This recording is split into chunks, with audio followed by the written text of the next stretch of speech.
Hello and welcome everybody, I'm Bavarian, and today we will be talking about Victoria 3, something that we haven't done in quite some time on this channel. In particular, of course, I didn't cover anything in July when it comes to Victoria 3, the reason primarily being, of course, there were no dev diaries. There are so many AARs, there are a bunch of monthly updates. We're going to cover these today that I didn't cover in the past, and yet I didn't cover them in July because I said to myself it would be good to get some distance just so that you can look back and, you know, completely out of the loop, basically re-evaluate mechanics, re-evaluate what is going on and see whether that is something that is good or bad. Sometimes it's just good to get some distance. I've done that. I have collected most of the important things, or at least what I think is important, that came out within roughly the last 2 months. You can see this tweet here is from the 31st of May. What we're going to be doing in this video is we're going to take a look at the most recent and most important tweets by Martin Anward as far as Victoria 3 development is concerned, because there were some changes, and this one right here is one of the most important changes I think made in the game, just the way it will feel and the way it will organically work in comparison to how it was before. However, there were many very important changes made as well and showed off in the monthly update videos. Again, we're going to do today these tweets, then we're going to do the most important things from June and from July from the respective update videos. I will tell you also, if you didn't realize this, if you didn't catch up on this, the monthly update video in July was the very last monthly update video. I personally, and obviously I literally have no idea, but my guess is when we follow a general marketing plan, right, since we are expecting, and this is the official announcement here as well, 2022 to be the release year of Victoria 3, we don't really have much time to do many more update videos if you think about it, because in July, there were no actual dev diaries. Nothing happened, meaning there can't be an August monthly update video. That is the way they kept doing it. Then in September, we already have PDXCon, where people will be able to actually play the game. I assume that this game will come out maybe late September, October, maybe November, but early November is my best guess there, because anything later, and it would be very difficult to get out the obligatory, I think, 1.0 patch, right, the post 1.0 patch. So the way I see it is you don't really do any monthly update videos at that point anymore. You just do streams, you do Q&As, right, that is how you get both the marketing machine, but also just in general, I think, the adequate situation for giving information about the game out, rather than just having it in a highly condensed form. So with that being said, I think that it is very important that we take stock of the information that we had, that we didn't really cover, that we didn't really discuss here, and take a good look at it, because things have changed, and there are certain things, for example the trade rework, that haven't been fully revealed, that I can't really do more than just speculate about. But trust me, as per usual, I of course tried to think about this as much as I could for a time, as long as I could, and try to come up with something that is a bit of a comprehensive theory of how it might exactly work. Let's start with the tweets. Let's just start covering that and take a good look. While there won't be a PDX Victoria Dev Diary this weekend, I do have a bit of a special Tuesday teaser for you, showing some changes to trade that are currently being internally tested. So trade, the way it was announced and the way it worked originally, was that you basically declared, this is how many goods I want from this market in my market. And that is a trade route that you set up, and then it happens. The huge negative here, and this was very, very apparent just from the dev diary, the huge negative of this basic concept was that this means you basically need to babysit trade. You have to babysit certain things in grand strategy games. That is just the way it is. But trade isn't one of the ones that are really satisfying, because trade, in particular, when you have this great market simulation where instead of having one global world market that doesn't make any sense and gets fish from China to Brittany, you have a system where people actually have independent markets that then can interact with one another. So instead of this now being something that you set and that you need to babysit, you basically, as I understand it, declare, I want this good to be exported into that market or to be imported into my market from that market, and then the game organically determines just how much of that good can and will actually be imported via that trade route. We can see this right here. This is Egypt. You can see the Egyptian market and the trade routes. They are coming in, the import trade routes here from Britain, of course, from France, from Russia, and from Prussia. And we are taking a closer look at the artillery trade route that is coming from Prussia. Let's take a quick look at this. This is between the Egyptian market and the Prussian market. The route goes from Mecklenburg to Lower Egypt. It is managed by the trade center in Lower Egypt. I wonder whether there's anything corresponding here. It appears that if I say there's a trade route, that it's basically just creating a trade center job within my area rather than in both markets, right? I don't know how that is determined, whether that is true. Maybe it just shows who manages it on your end, because who manages it on their end really doesn't matter to you. But either way, no matter how that actually works, that's not the important part. The important part is that there is a trade center building attached to this trade route. And this building will take care of actually facilitating the trade route. Now, if you remember buildings, you always have input and you have output. And the output is the attempt of actually making money, so of actually having a net profit. The way this seems to work right here, and you can see it right here, trade revenue after tariffs. So obviously, on the cost side, you got tariffs, you got personnel cost, and you have, I assume, you know, if you really break this down, the cost of artillery that you pay to purchase the units you get inside of the market of Prussia. Then, on the other hand, on the output form, right, you have whatever might be left over, but more importantly, you have artillery that is technically produced by this trade center, because you buy it in Prussia, subtracting it from the Prussian market, and then you introduce it via the trade center in the market that is here, the Egyptian market. And that then will bring down the price of artillery in the Egyptian market. So the consequence here is that basically the profit these people make is based on whether they can buy units of this good in a market, pay their tariffs, and still be in the green when they then sell these goods in your market. That is also what you can see here with the price impact. The price for artillery in the Egyptian market, since you are importing them, this trade center is essentially, as far as the market is concerned, it is creating artillery. Right? And that means the price for artillery in the market goes down. It's still incredibly high, but it goes down. On the other hand, this trade center basically eats up artillery from the Prussian market. And these prices, as long as the market price wherever you buy something is lower than the market price of wherever you sell it, and you can handle the tariffs, of course, it has to be said, the tariffs can, you know, will alter what the actual price looks like on the end of the trade center. But as long as that is the case, this trade route can export/import, whatever it is doing, more of that good. And that is how it is determined whether you are exporting or importing more of that good via a trade route. So instead of saying, set this trade route to the level 15, the game will dynamically say, okay, wait a minute, I can actually go, you know, right here, this trade route is predicted to grow to level 4 under current market conditions, assuming the trade center can maintain high employment. Obviously, you need the full employment, otherwise you can't have the full potential. That is the case for any building in Victoria 3, but on a core level, this system is infinitely better than what was originally planned, of course, what was originally also showed off. And even back then, I mean, to be fair, they said, okay, we might want to change this, right? This is something that is still in the works. And the way it works now is that it effectively creates a class of people in your country and potentially in the other markets country as well. I'm not entirely certain whether, again, the Prussians actually also have a trade center that makes money off of this, potentially splitting the profits. I don't know. Doesn't really matter. What matters is that it will always attempt to export or import more if it is profitable, and that shows just where this market is headed. You can disincentivize this, and we're going to see this later. If you say, okay, I like this trade route, it makes good money, there are people employed there that I care for, but I want to set a limit that is lower than where they could naturally go, you can disincentivize this by, of course, creating a tariff. This is so much better, because it ultimately makes it so that you can sit down, you just say the general thing, and as long as it remains profitable, it will be done. Obviously, you can subsidize it. You can make sure that this import or export happens because it is more important than the actual profitability.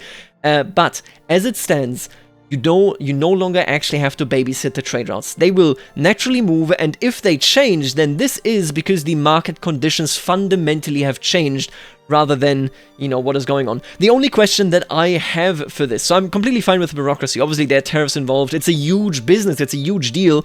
And imports and exports are always something that the state, to some degree, will overlook. So definitely bureaucracy being involved makes a lot of sense.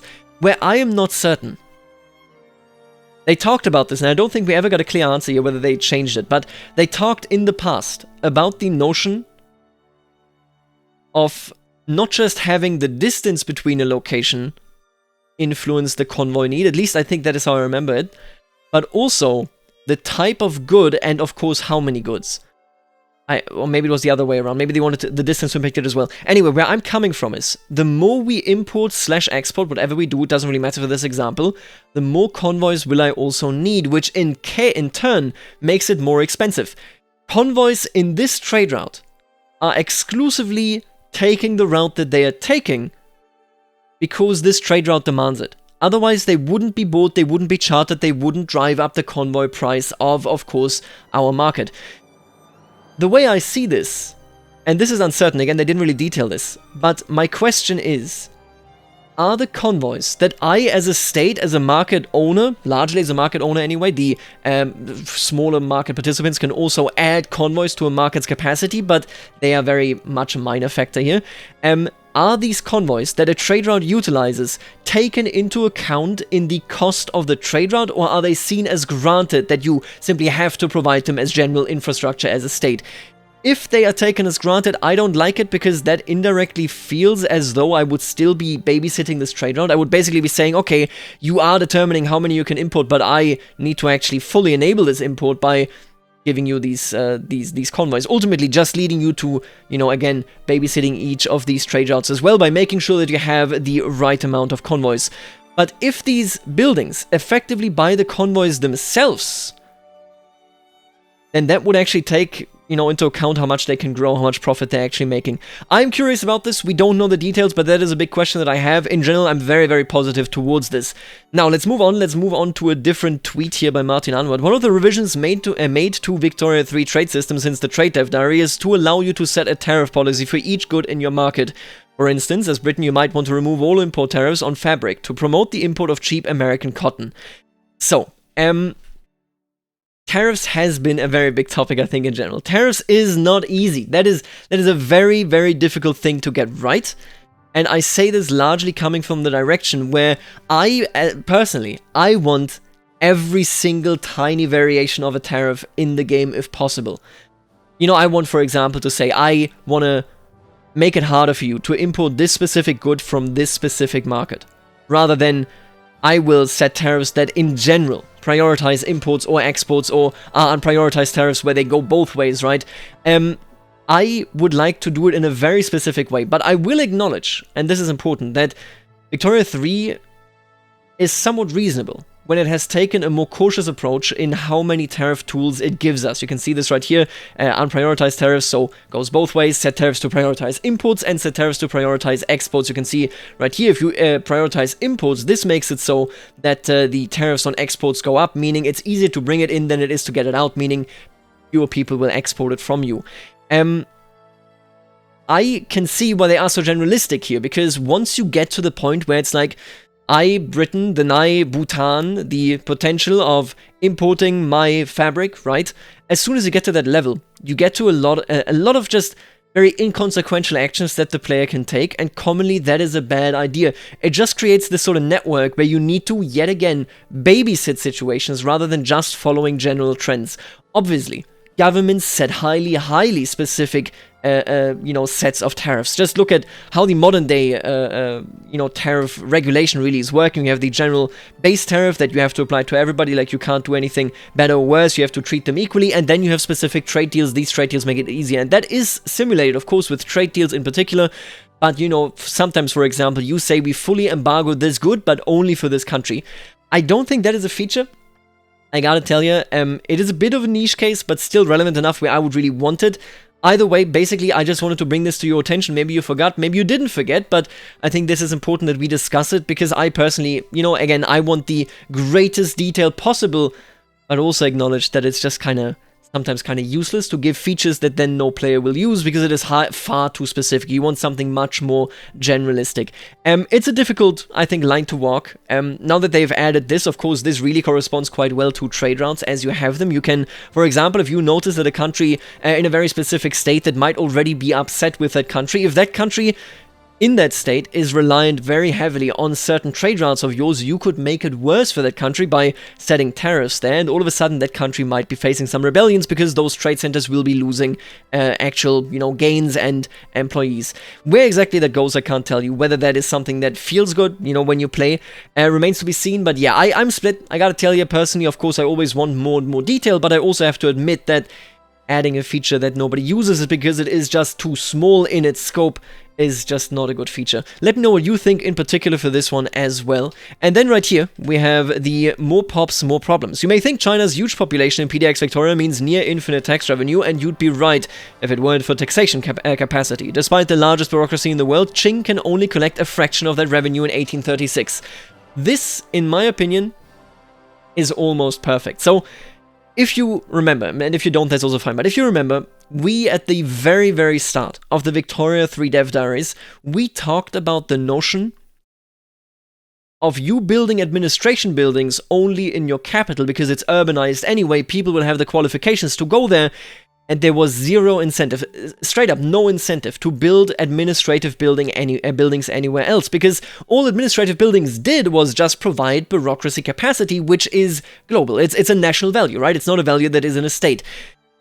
Back then, the devs already said we want to revisit this because it would feel very unsatisfying if you just built it all there and then you have zero bureaucracy. I mean, listen, I can go outside and I know exactly where the bureaucratic machine of this state, of this government, of, you know, be it the municipality or be it the domestic government, so the national government, I know where they are because basically every city has them in a modern day scenario. And even back then, you had bailiffs, you have certain organizations, you know, where regional areas were governed from a city rather than from the actual capital of the area. Let's say, for example, the Midwest wasn't actually having, like the Midwest didn't have its taxes collected by people in New York or in Washington.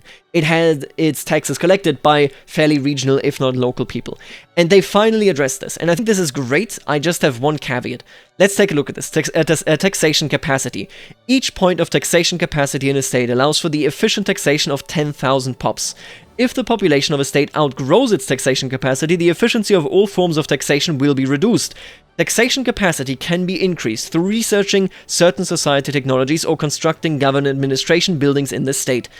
So this means, as you become more efficient as a state, and honestly I would love to see this maybe even tied to an institution rather than just social tech, but that's neither here nor there. I don't know how this actually feels when you actually play it, but as you become more modern, as your population will naturally grow. Obviously, the Great Qing here are an insane example when it comes to the sheer size of the country, but also to the sheer size of the population. But if you start in 1836 and then you're in 1910, if you play in Europe, if you play anywhere in the world, really, your population will have expanded massively.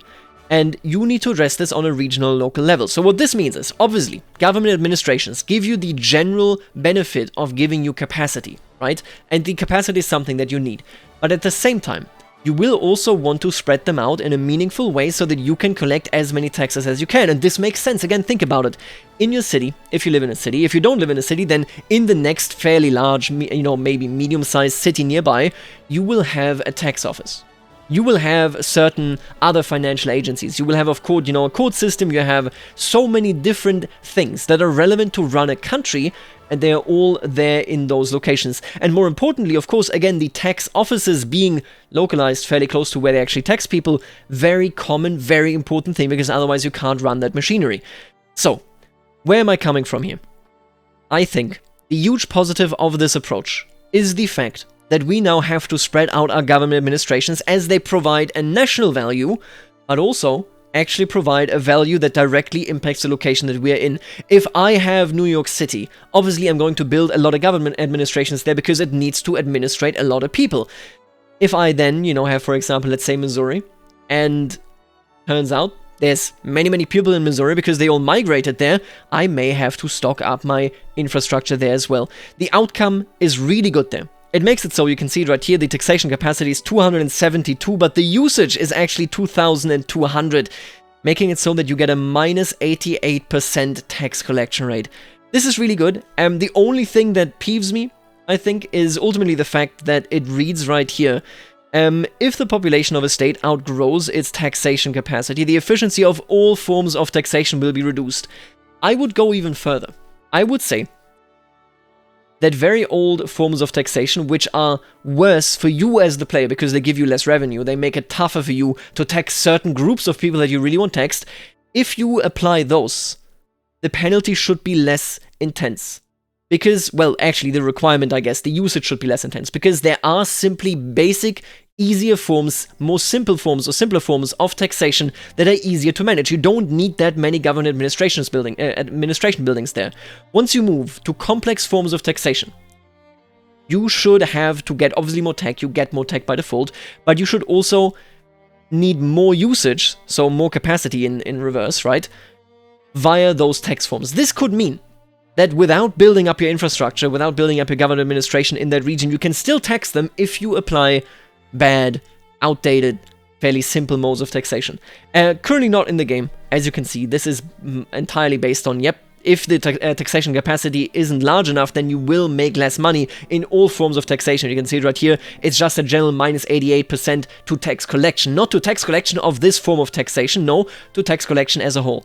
I wish that we had that differentiation in there, but to be fair, maybe that is also one of those things where I like the detail, but the scope is too small for people to actually care.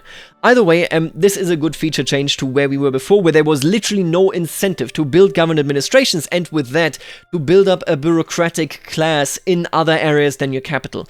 I think what they've done here is definitely a step in the right direction. And then the last thing, and honestly, I've come to the conclusion, I will actually just publish this video just with the tweets. It's, my god, 20 minutes talking about, what, 5 tweets? That's incredible. We still got some to go, but we're going to cover the monthly updates tomorrow in a different video.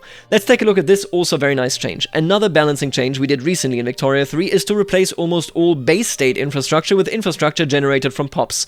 This means that to properly develop the frontier, you first have to attract people there, or build some railroads. This is really good. You had a fairly odd sort of structure of things before. Hear me out here. Obviously, you have certain natural things, and that makes the most sense. If you have a river in a state, that state should have more infrastructure. It is easier to transport things. It is easier to, you know, actually go through with certain economic interactions. But the rest of that base level that you just had so that everything would work, I think was not good. Like, it wasn't terrible. You know, ultimately, you have this base level in almost all games. Nobody really complains. But it wasn't realistic, because infrastructure isn't there just because you need that value, right? No, instead, it's natural realities, and then, of course, how much of a population actually lives there, establishing a genuine and working and an infrastructure that is being worked on, right? So this is exactly what they're doing here. Instead of just saying, hey, everybody in any province of the world gets 20 infrastructure just so that it fundamentally works. Even if that province is empty, it has 20 infrastructure at the minimum. I pulled that 20 out of my behind. I don't know whether that ever was a number, but that is no longer how it works. Instead, you actually need to bring people in. So that means, if you fully want to supply people, if you, for example, want to get certain minerals out of a certain area, you need to make sure that there are enough people that you have this. You can otherwise build it up via railroads, which further encourages you to actually industrialize, but to start out with, you need a population that can actually facilitate the transportation of the goods that are being facilitated here. This, I think, in particular, should be interesting in settlement projects before you can have the access to railroads. So, for example, let's say in Russia, if you want certain minerals, certain goods out of Siberia, you will actually have to go and might want to do some colonizing in those areas, might want to encourage people moving there so that you can have the string that goes from Siberia all the way to the market capital, and with that make the good accessible in the market. If you don't do that, then you can't use these minerals in a meaningful way until the day that you start building railroad. The way this now works, where you are heavily encouraged to actually play around with your population where they live, to encourage them to live somewhere via decrees, via actually creating jobs over there, that is much more, I think, what Victoria wants to be as a series. So this society builder, this looking forward to actually changing your society to reach a goal, in this case, of course, the exploitation of resources, then the original approach of, hey, listen, it's a video game, you need 20 infrastructure or 10 or whatever as a base just so that it's livable to begin with. I didn't really complain. I'll just say it outright. I didn't really complain about the original approach because it worked. But this one is way more simulation, heavy, goes into that direction, and I heavily welcome this. This one, I don't have anything negative to say. I think you have the natural circumstances, then you have the population, you need to encourage them to move there, and if you can't do that, if you don't want to encourage people to actually live in the Midwest, for example, hey, just build a railroad, you don't need to worry about that, because your goods from California, for example, will be going into the East. It will happen, it will occur because of that infrastructure that the railroad provides. This is genuinely a really great change. I gotta tell you, when we look at this change, when we look at the taxation change, I do think that they took a good look and said, what can we do to get a gameplay effect, in this case, building infrastructure, building administration buildings elsewhere other than your capital, right? And make it make sense. How do we do that? And the answer is here, it is again with realistic taxation hurdles where you have to say we need local bailiffs, we need a local infrastructure, otherwise we can't actually collect all these taxes. Again, I have the idea with taxation forms, but that, you know, hey, this is already much, much better. You can see it also in the approach, of course, to trade. With trade, yeah, you know, there are some uncertainties there, but it is doubtlessly much, much better than the original was, both gameplay-wise, because the babysitting is gone, but also realistically speaking. People import and export under the supervision of the state because they want to make money. And that impacts, of course, their market and then your own market. I really, really like the reworks that they have done. I think that they got their ears to the wall when it comes to the general feedback, but I also just fundamentally think that they sort of got the heart in that direction where they want to build this game as a simulation-heavy society builder, rather than something that, you know, hey, it's a game that simply works. I'm very, very happy with what we have here in these Twitter screenshots, where I am quite a bit more critical, I think. Will be tomorrow. I wanted to do it in this video, but will be tomorrow because, man, we're already 25 minutes in the video covering the monthly update videos. There are some things that I'm not too happy with or that I'm confused about. So let's talk about that. Let me know what you thought about these tweets, and I'll see you tomorrow. Later, alligator.